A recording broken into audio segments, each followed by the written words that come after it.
International astronauts and cosmonauts, all members of the Association of Space Explorers, gathered in September 2008 at the University of Washington in Seattle for two panel discussions: International Space Programs Review and Human Health for Long-Duration Exploration. This program is part of a series featuring Catherine Katie Coleman, NASA astronaut, and Chris Hadfield, Canadian astronaut, reviewing their country's space programs.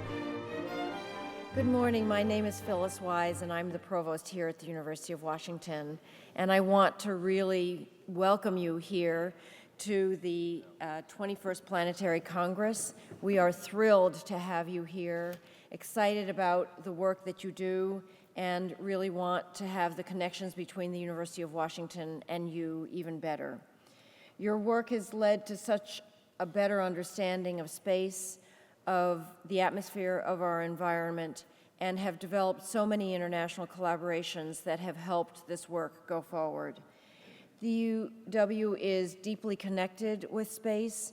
As the home of Boeing, we have been very, very interested in the development of flight and the technology that goes behind that.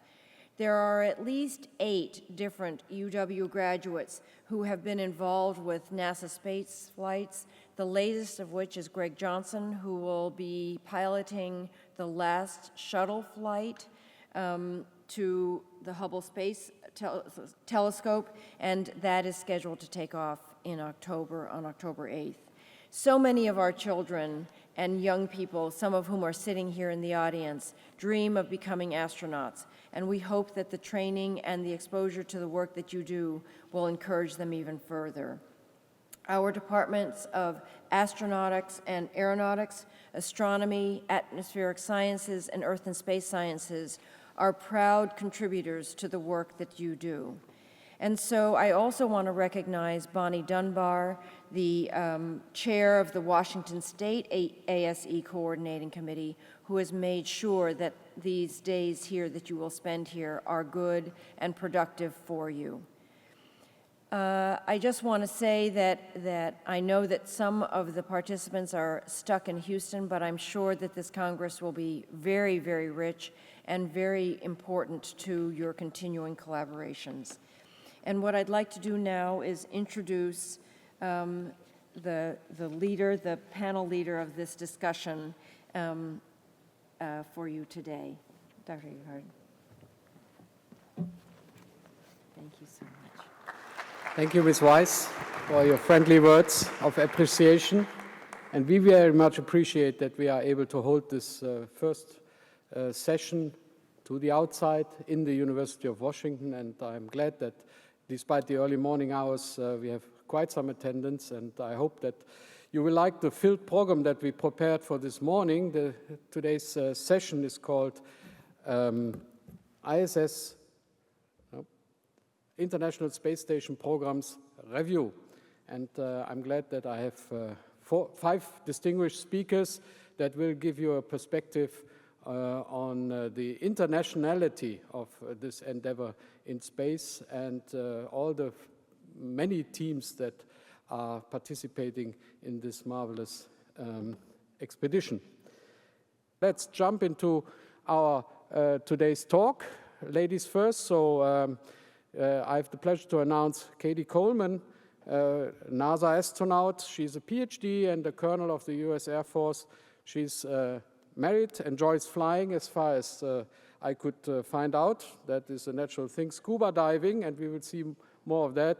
Sport, holding a doctorate in polymer science and engineering, and has 2 space flights on her record. One was with the US Microgravity Lab back in 1995, STS-73, and STS, that stands for Space Transportation System. It's the Shuttle 93. That was in 1999, the Chandra X-ray Observatory. I'm not sure. I think it's still working. Or did we? Yeah, so good work. Thanks for deploying the Chandra X-ray Observatory. And currently, Katie is in training for the Expedition 19 as a backup. And having announced that she is a avid scuba diver, here's the proof with a heavy gear, still making friends underwater, you see. I don't know what you were counting, X there, actually. So as an astronaut, you have to do a lot of things, and you're making friends, obviously, down there in space. Katie, it's yours. Well, it's great to be here. I think many of you know my husband and I arrived kind of a little disheveled last night, lots of airplane troubles, but I guess we should all be used to that. My job today, starting off, is really just to set the stage in a way for the other speakers, which is to let you know what we've been doing in the last year on the International Space Station, which of course then includes the shuttle, and then they're going to go into more specifics on the different things that have been going on. What I think is pretty amazing is that each of these subjects in themselves is, so detailed and so amazing that it would happen this year. We could spend the morning talking about ATV, we could spend the morning talking about the Japanese module, the Columbus module, but instead we actually have to talk about all of them and more. Just to show you a little bit about what we've been doing for the past year, a lot from the crew perspective, which I thought all of you would kind of like, just to show what it's like, I think, for the crews to be part of this whole assembly sequence. So, when we last left off last year, STS-118 had brought Clay up to the station and brought Sunny home. So Clay's on board, and this was STS-118. And they also, and here's actually Sunny in LA handing over. I figured I'm giving this talk in a way for LA, so I thought it only fitting to show his picture at least once. But anyways, here's Fyodor and Sunny. And here is Expedition 15, Clay and Oleg Kotov and Fyodor Yurchikhin. This was a special group of guys. They had a lot on their plate starting as soon as they got into orbit. And so Oleg and Fyodor and Clay had a unique job, which was to do the EAS, early ammonia system, jettison. That was an unusual task in that we needed 2 people outside and 1 person inside doing robotics. Usually when we do complex robotics, we have 2 people doing that task. It just plain old wasn't possible in this case. And so there was a lot of things put into place to make that as safe as it could be. And if you wanted anybody up there doing robotics, Oleg was our lead for that, and he was just supreme and superb. Now we're getting into Expedition 16. We're going to be on Expedition 16 for a while. And that is because they had really a lot of different things that happened in their increment. And in fact, the face of the space station is forever changed. And that, I think, is pretty exciting. So this is the whole Expedition 16. Now, I think most folks here, we've got a pretty weak pointer, but here's Peggy and Yuri. And then these other folks are the shuttle rotating crew members, each of which came up on different shuttle missions, bringing different large pieces of ISS hardware and bringing the station to where it is today. There's a great picture of Peggy and Yuri before launch. And here they are with the Sheikh, their visiting astronaut, ready for launch. And here is everybody up on orbit, one big happy family before the handover between increment 15 and increment 16. Fyodor and Oleg ready to come home, staying up there with Peggy and Yuri, and a lot of work to do. This is STS-120, end of October, early November in 2007. Pam Melroy was the commander. And here's the crew. And we've got Paolo here speaking today. I don't know if he's going to talk about 120. I don't actually think so, but it was really quite a mission. We had a lot of press about Peggy being the station commander and Pam Melroy being the commander of the space shuttle at the same time. 2 women commanders in space. And many of you have seen this assembly sequence, but since we're going to talk about how it really, what it really looked like, I thought it was nice to see this animation. So there's the US lab. Now this all happened quite a while ago. PMA-2, PMA-3, Canadian robotic arm, the airlock, S0 truss. That's the mobile servicer that the arm goes on. So the truss, and this part is, I think, pretty familiar to many folks here, at least in the first 6 rows. And this is the space station as it's being built up Over the past few years, we had a long delay after Columbia, but now we're going to town. This was STS-115 adding a solar array, STS-116 adding a truss, 117 adding a solar array. And you notice that we have folded up the P6 truss. Now, all this had happened already by the time the Congress met last year, STS-118. But you notice that we folded up on top there the P6 truss. And now STS-120 is actually going to move that truss over to the port side and also install the all-important Node 2. So there is Node 2. And let me just stop there for a second. So on 120, we're going to go through the rest of this just so you see what we're going to see throughout the talk. But on 120 specifically, they moved the P6 truss, and they also installed the installed Node 2 in a temporary place, and then the increment crew is going to move it to its permanent place on the front of the lab. So there's Node 2 moving into place. Columbus, SPDM, pressurized module, and then the larger pressurized module for the for JAXA. And now we're getting into future work. So I'll go ahead and proceed from here. Just wanted to show you the node out there on the side there from STS-120.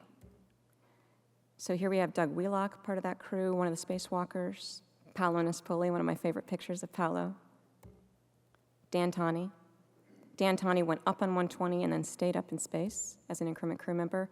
Stephanie Wilson with the node, model of the node in front of her, the queen of robotics these days in the astronaut office.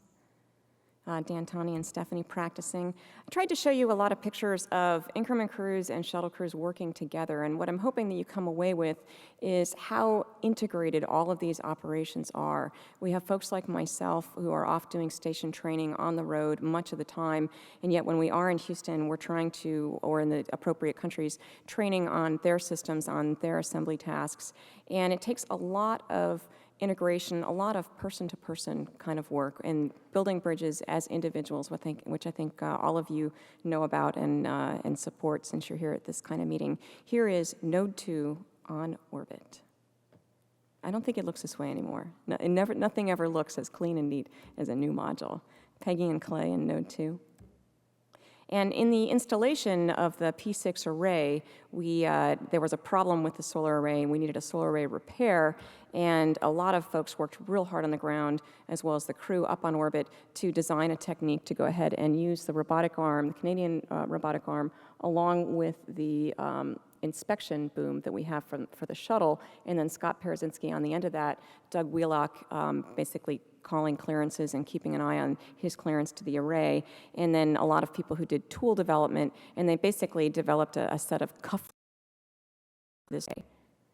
It was quite a dramatic operation. Took a lot of folks putting their heads together, working together in a very limited amount of time during the docked 120 mission. But it is Peggy and Yuri are part of the increment crew there, and so it's, of course, there's sort of the folks along with whoever the shuttle rotating crew member is. They're the ones who really own the station, so to speak, and these shuttle crews are visiting crews, even though they sort of own that mission, that assembly mission. And that's an interesting balance to achieve, and I think you can actually see it being achieved in some of these pictures. The 120 crew, I think, pretty pleased to have their job done. I always like just to see, what it's like to be living up on the station, maybe because I'm looking forward to doing that. Dan Tani, this is last pictures on the shuttle, and getting ready to transfer to the station. Peggy hugging Clay goodbye. And a job well done. Note, this is actually a picture after 120, and this is the work that Peggy and Dan and Yuri did, which was to move Node 2 onto the front of the laboratory. So first actually moving PMA2, which is shuttle docks 2, over onto the node, which was in its temporary place, and then moving that whole stack onto the front of the laboratory. Any of those operations don't go well, then we don't have a place to dock our space shuttle. And so very, very critical operation, a lot of teamwork, both up on board with the increment crew and up on the ground. We also saw, on sort of a sad note, human tragedy where we, as flyers, know that life goes on whether you're up in space or down here on Earth. Dan Tani's mom passed away while he was up there over the Christmas holidays, and I think we were all miss her very much. She was the matriarch of this very, very interesting family, and Dan is somebody that you can tell he comes from a pretty neat mom. So on to Europe and Columbus. It's one of my favorite pictures. I flew with a guy named Al Sacco, who is from Massachusetts with a big Massachusetts accent. And when we first looked down and saw Cape Cod, Massachusetts, looking just like we've seen it, he looked down and goes, "Oh my God, it looks just like the map." And that's what I think when I see this picture of Italy, Paolo, and Greece. STS-122 was delayed. This was the mission taking the Columbus module up there. It was delayed due to work on the eco-sensors, problems with the eco-sensors down here on the space shuttle and the external tank. And so Dan Tani had to bide his time, which I think it's a pretty great place to be biding your time up on the International Space Station, waiting for these guys who brought Leo, who's in the middle there. I don't know if we can see with this light. There's Leo in the middle. This is the STS-122 crew, bringing Leo Eierhardt up and Dan Tani down, and also bringing the Columbus module, which I think we're going to hear about as well today. And again, an integrated kind of training. Here's Peggy, Hans Schlegel, Rex Walheim, and Steve Frick, and they're talking about how they're really going to do things all together on orbit, probably in 6 or 8 months. The training, of course, takes place a long time beforehand.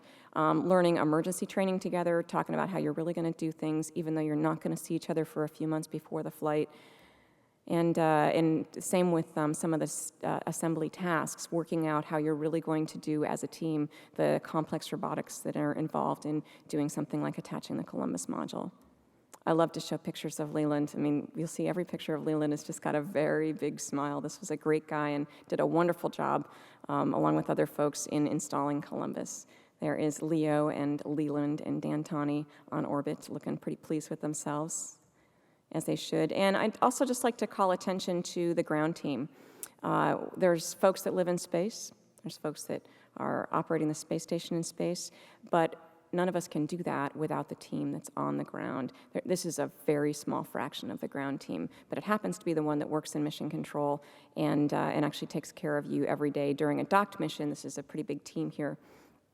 During the non-docked mission, it's a smaller group of folks, and it gets to be pretty personal. It's, I think, a different kind of mission control than some of you folks who only flew shuttle were used to. It's a more relaxed place, and we have fewer people having to handle more systems at one time, and then more people like that. We'd like the best to be working in mission control.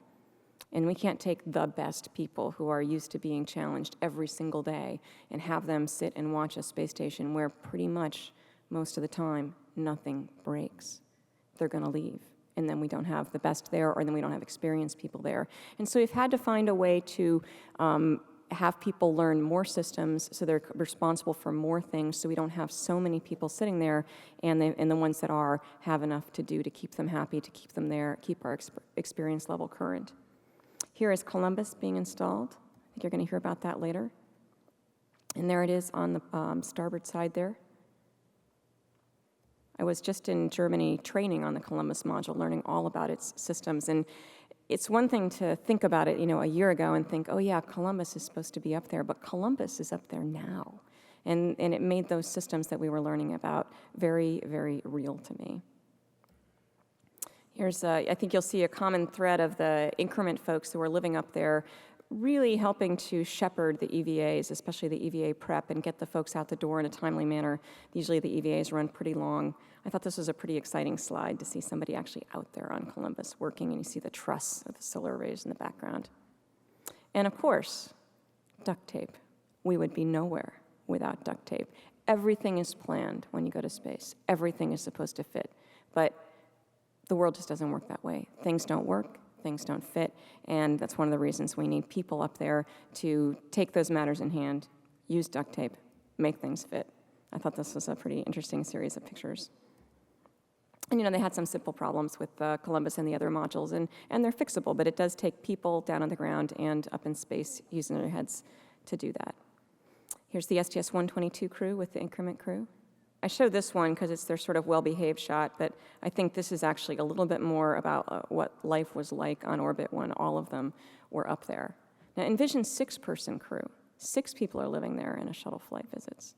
Now we're talking a lot of people, 20 people in space at the same time. It's pretty marvelous. STS-122 crew. And here's Peggy with both Leo and Dan. So Dan is going down, and Leo is now here to stay. Leo has the distinction of being the person who has, I think, the most docked days during an increment. He had 2 shuttle flights on either side of his increment, and his increment was 3 weeks long. So his docked time was 5 weeks, and his stage time was 3 weeks. And it was a very busy time activating Columbus module. Okay, now we're on to STS-123. And this was the mission to install the pressurized part of the Kibo Japanese module, and also the SPDM, the Special Purpose Dexterous Manipulator, I think you'll hear about from Chris. And that is the robot, the new robot that is in addition to the Canadian robotic arm that is up there that will enable us to do maintenance and also increase the reach of the arm. You can see those things in the payload bay, especially the module. It's sort of a smaller module. I call it the hat that goes on top of the Japanese module. It's a pressure, but it's huge. It's absolutely giant. It holds 4 pressurized racks, and it's a lot of space that we desperately need. Here's the SPDM, or Dexter, as it's known to its friend. It's a 2-armed robot. You can see the arms there. And so it actually can be picked up by its bottom. It can grab things, but it can be grabbed by its head. It's got different ways to be used that are very versatile, and I think now that it's up there, we're going to find more and more ways to use it. 123 brought Garrett Reisman up to space and brought Leo home. This is Garrett doing work on the Columbus module. You never see Garrett without a smile on his face. Shepherding EVA with Box Johnson doing robotics. There was a lot of different robotics to do on that mission, very complex robotics mission. Peggy with Bob Benkin. Rick Linehan. So these are the spacewalkers for STS-123. And the crew of 123 with Peggy and Yuri, and actually both of the increment crew members there. And we're getting ready to send Leo home. So here is the space station with Columbus attached there on the side.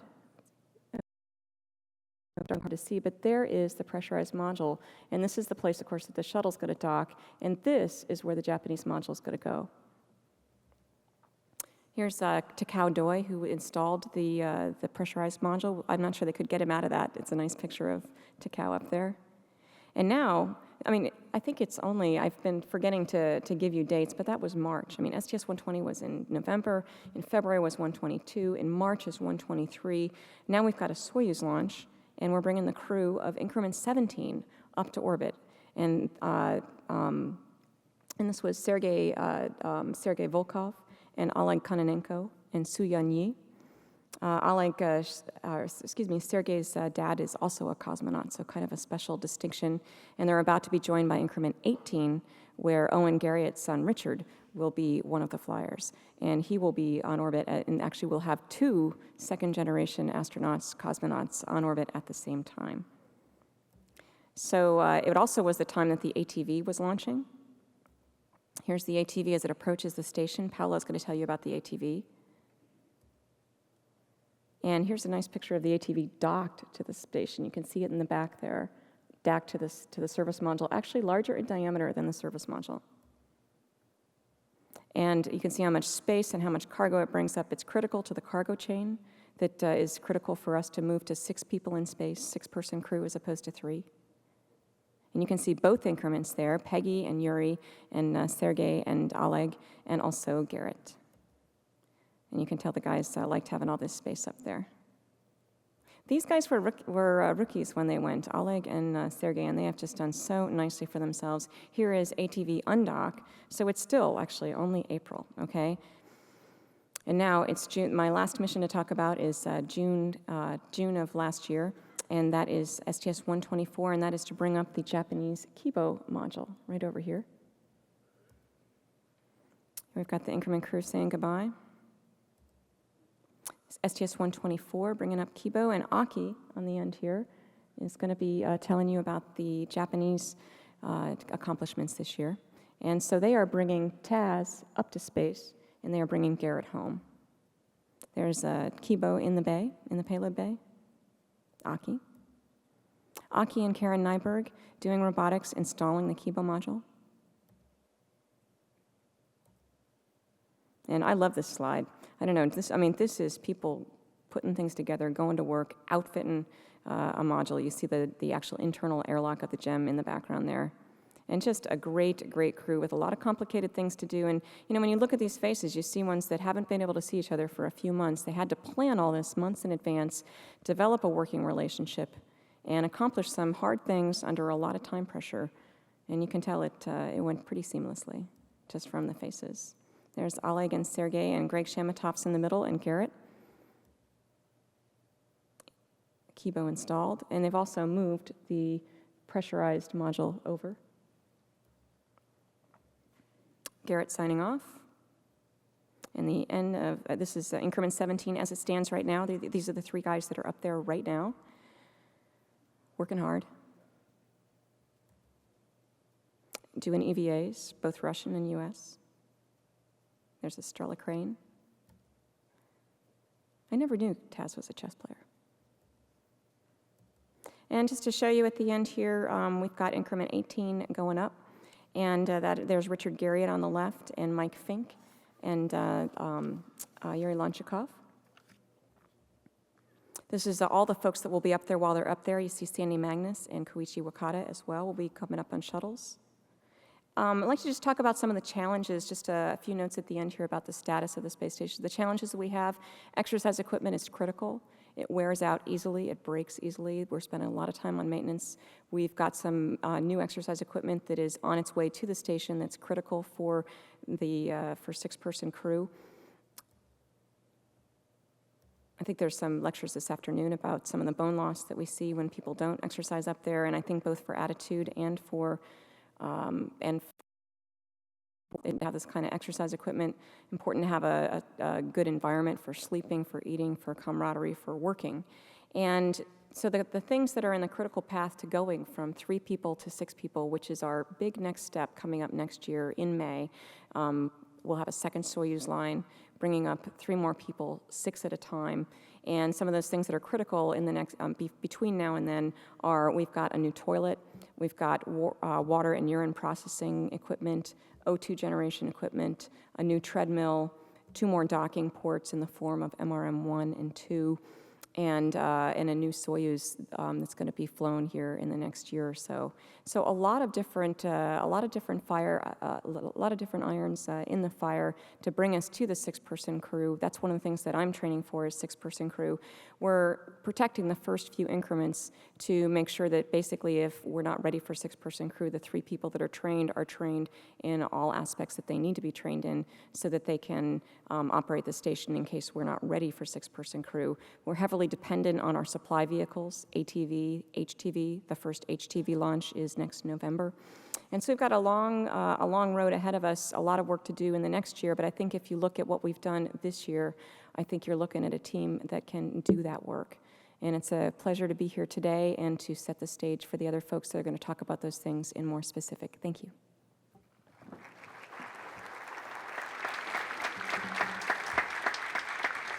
We have 3 interesting talks ahead, and I want to jump into the next one here, and the next one is by Chris Hadfield, and he's an astronaut of the Canadian Space Agency. He's a colonel, retired from the Canadian Forces with some remarkable flight experience. He's married, has 3 children, as far as I know. Enjoys guitar music and other pastimes and hobbies. He has a Master of Science in Aviation Systems, 2 space flights to his records, STS-74 in 95 to the Mir space station, shed a tear there, and the STS-100 in 2001 to ISS, and there he was performing 2 spacewalks, and currently he's in training for another ISS expedition flight, Expedition 20, as you can read on his shirt.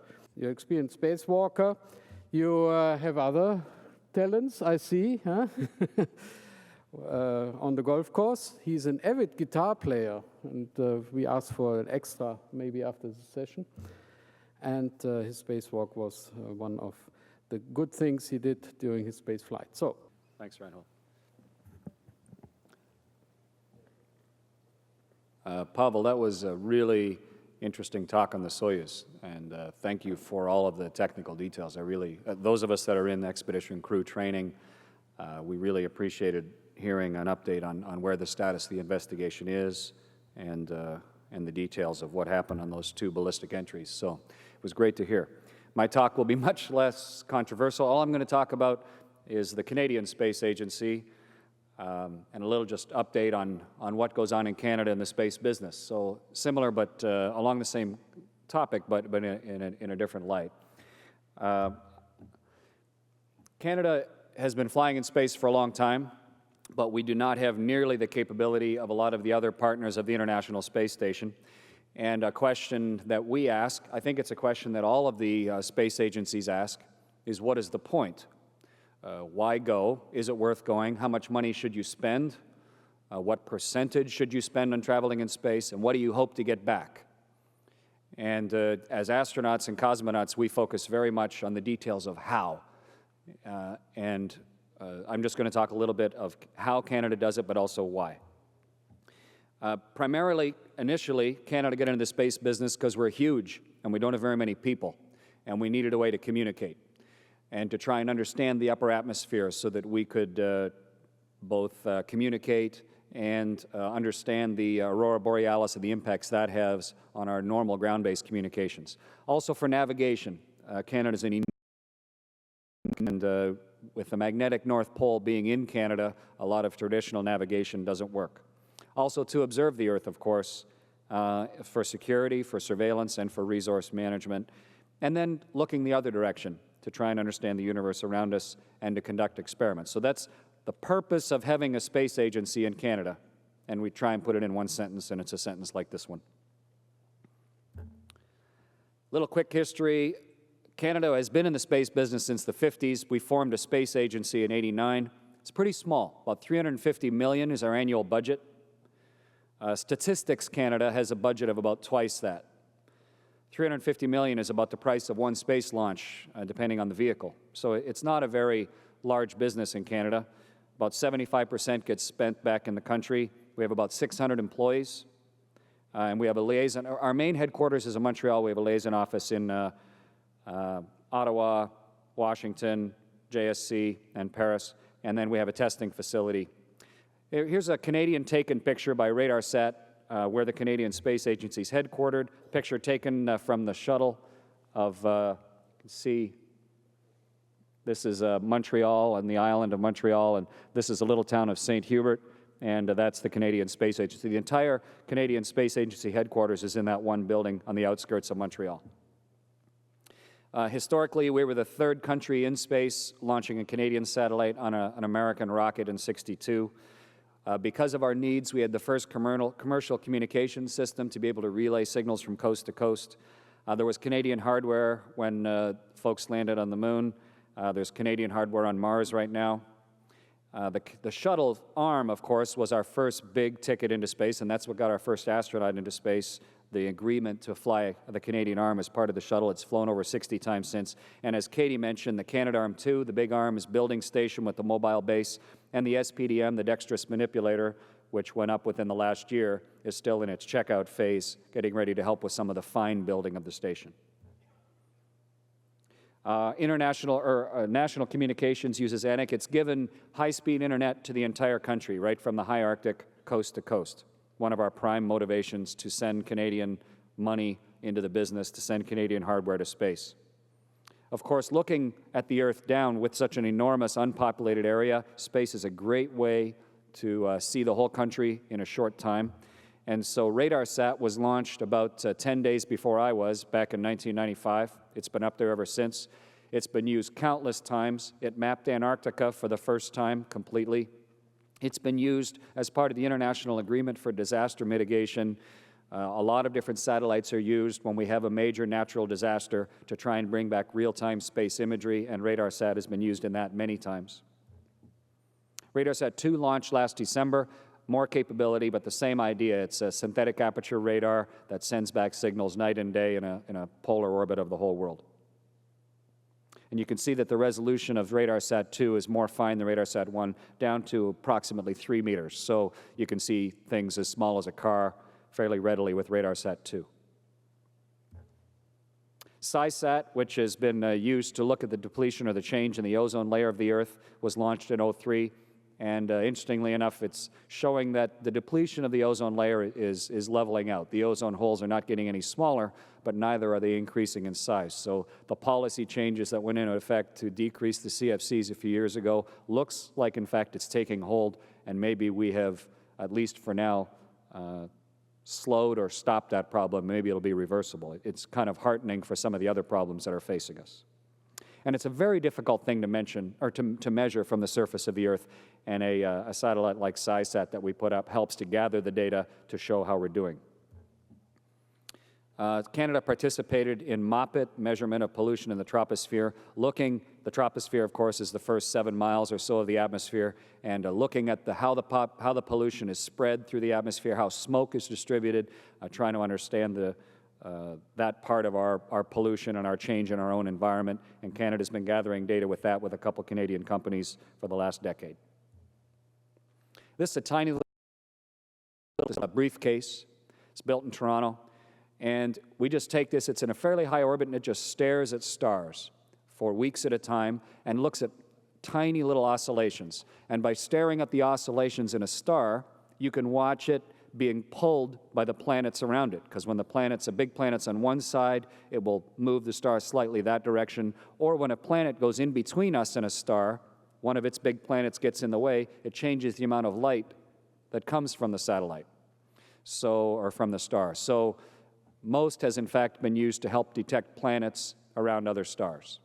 Most recently, within the last year, Phoenix landed. It was launched in 2007. It landed in May of this year. And it landed right up in Canada's area of expertise on the tundra of Mars, right up by the North Polar ice cap. Canada, of course, cooperated with other agencies and other nations in this. We built the weather station that's on top using a LiDAR, a laser detection and ranging system, to measure the airflow over the top, to look at the wind blowing over top, to try and understand the interaction between the soil, the ice, the evaporated water vapor, and the wind. And so for the first time, proud for my country, there's a Canadian flag, this Canada word mark here that you can see on the surface of Mars. And of course, the other experiments and capabilities of Phoenix have dug with a claw down into the permafrost of Mars and uncovered ice, just a sheet of ice just underneath the dirt. And they know it's ice even without chemical analysis, because over a period of days and weeks, the air is so thin and dry that the ice directly sublimates into a gas, and you can watch this white revealed substance disappearing over days and weeks, even before they drag it up and stuck it into their furnace to measure exactly what the constituents are. Canada's been very involved in using the shuttle as a vehicle, as well as unmanned rockets, to look at space and life sciences.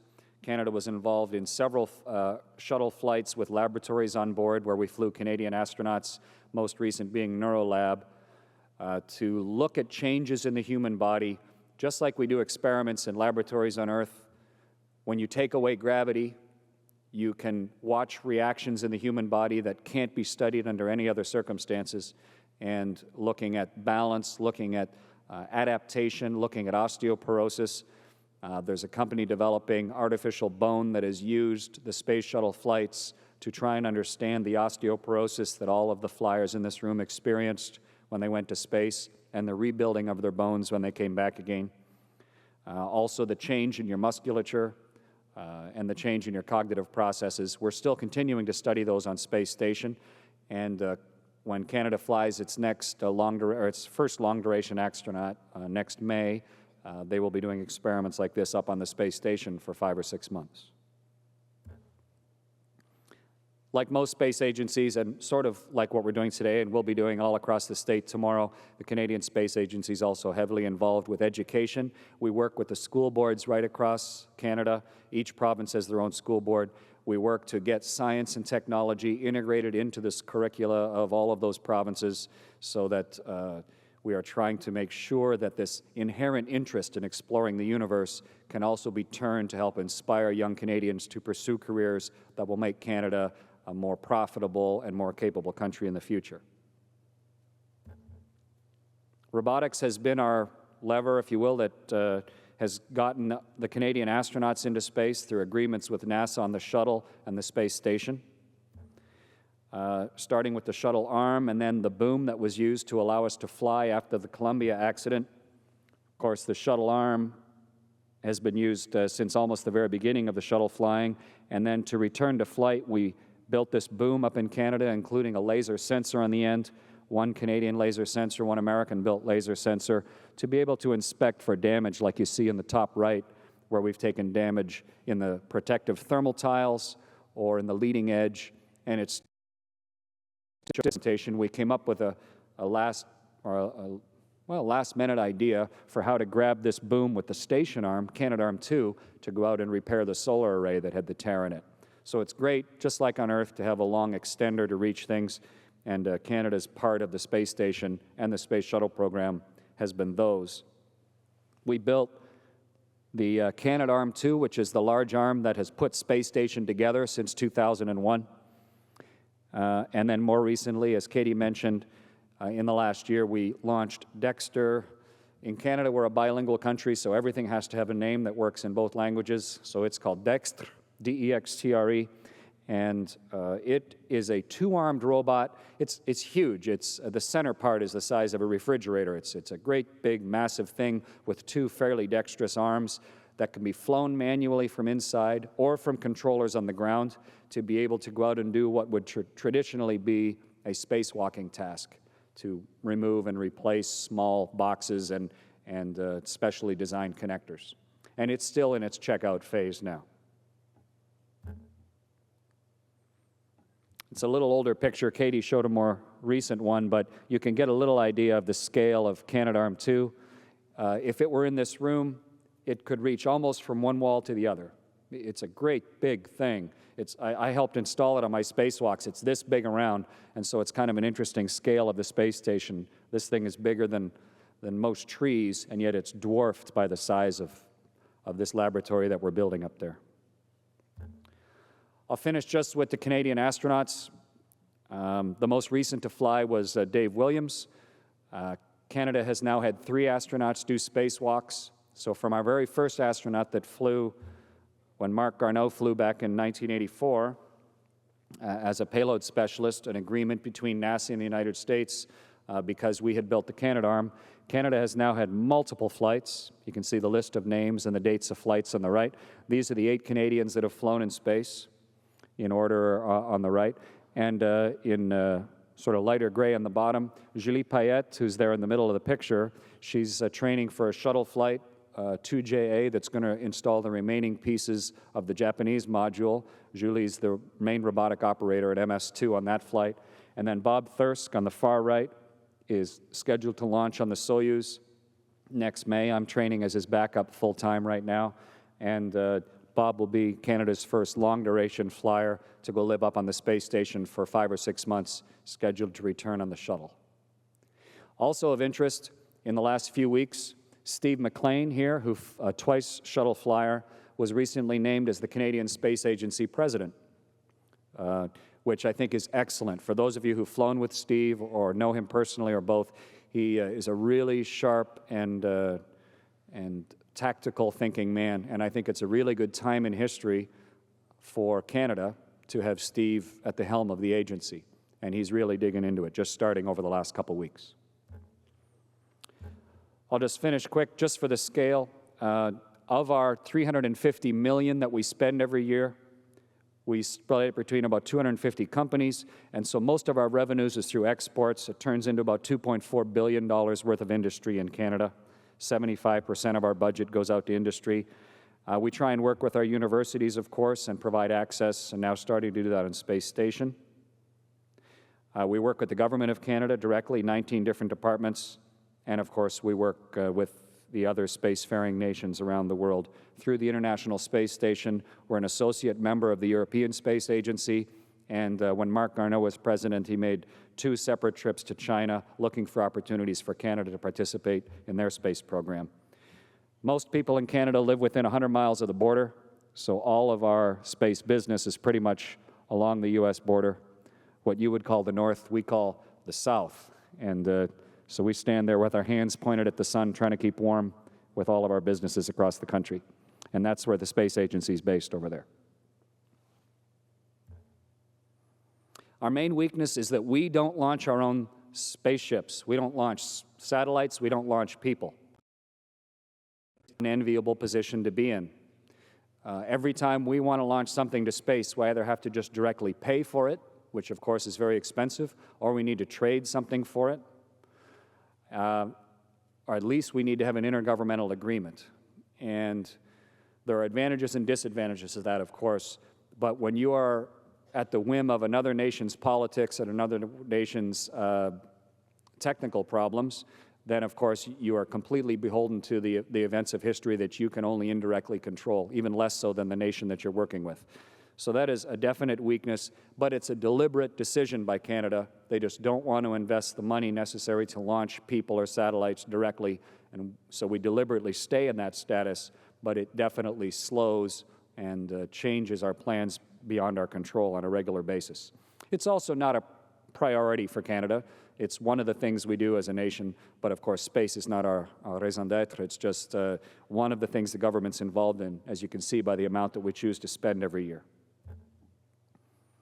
But it also provides things that are specifically beneficial to Canada, communications, looking at climate change right now, looking at the change. We looked yesterday at a terrific video sequence showing just how different this year's polar ice cap melt was through all the other ones we ever have recorded history on. And that's Canada. That opens up the Northwest Passage. If ships can now go around the north side from Europe to the Pacific, or you don't have to go down through the Panama Canal or down around the south end, that changes an enormous infrastructure that already exists, and it also threatens Canada's sovereignty. It's a very fragile environment up there. If we're going to start regularly sending huge tankers, of course, through the Arctic, there's a lot of changes. And so the ability to communicate, navigate, and maintain sovereignty across the north is a real natural application of spaceflight. And it also provides a pretty good business for Canada. $2.5 billion a year, some very successful businesses like ComDev, that bring back a good profit to the country. So it does have some great opportunities for the country.